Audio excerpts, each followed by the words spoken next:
Hello, everyone. Marc Guberti from Breakthrough Success. And one of the topics that has been heavily debated is how long should our content be? You see this a lot with blog posts. I feel like if you go on how long should my content be? It's usually blog posts like, should they be 500 words or should it be 2,000 words? Because Google says that we will rank your content higher with 2,000 words. It's not something they officially say, but if you look at the data, it's pretty obvious that those 2,000 plus word articles are usually getting a bigger share of the traffic. So how long should our content be? And when it comes to books, for fiction, it's a little different because I just want to address that right away because there's some differences between fiction and nonfiction. This applies a little more to nonfiction, but there are some benefits for fiction authors in here as well. But for nonfiction books, where this is the stronger focus, you want your books to be shorter, and there are a few reasons why.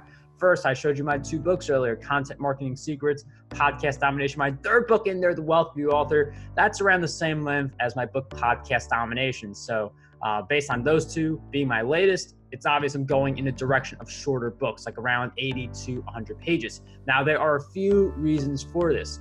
One of the reasons is that people can pick up the book and read it for the whole day. Because I don't know about you, but I can get through this in a day, no problem.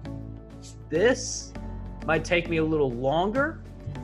And if you've got a book like Tools of Titans, if you know what I'm talking about, the book where if you got a tarantula, that's your first thing you go for, that book can take a really long time to read. I mean, I was able to read it in just a few days, but those are real days, as in I did nothing else but that book. So people are getting to the point where they want specialized knowledge. They want the information that they're looking for. They don't want to have to go through a generalized book where you have to nitpick to find what exactly you're looking for. They want something more specific. And since we're so busy and email and stuff like this, our businesses, they follow us wherever we go. There's no escape. So a lot of people have that lifestyle, so they want to read the books quicker. They want that knowledge faster so they can implement.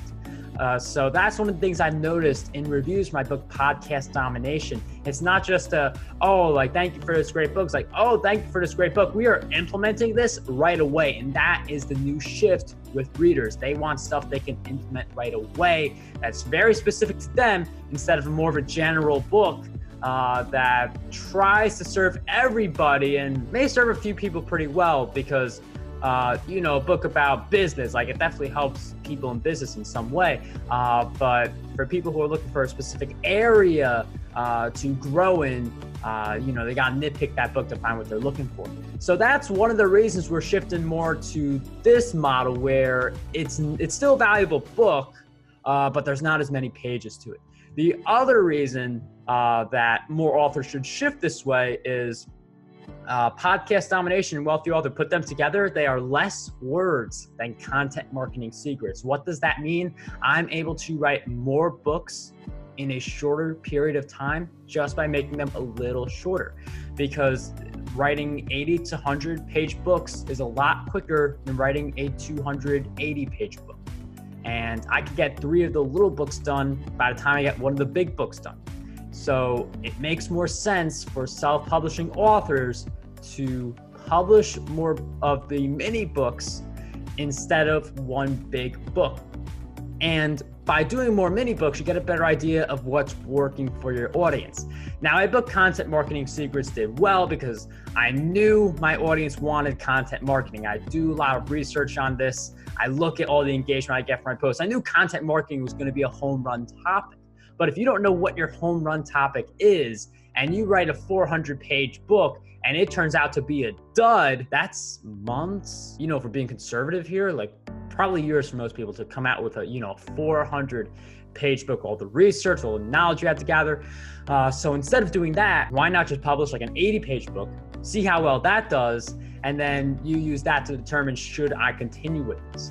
So Content Marketing Secrets did well. That's why I went to Podcast Domination. That was my next book, kind of a branch of content marketing. Content marketing is one of these more broad topics because you got blogging, video, podcasting. There are a lot of different stuff. So Podcast Domination was more specific, and people like that book. So one of the books in the future I'll write, another one about podcasting.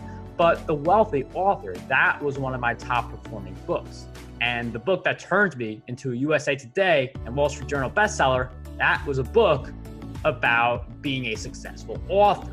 So out of all the topics, a lot of people in my community really want to learn how to become successful authors. That's why I'm coming out with more videos about how to become a successful author. And if you are one of those people who wants to learn how to be a successful author, let me know in the comments that you want more videos just like this one. Don't forget to subscribe to the channel as well so you get more videos just like this. So signing off, what I want you guys to do is to dream big, achieve greatness, and unlock your potential today.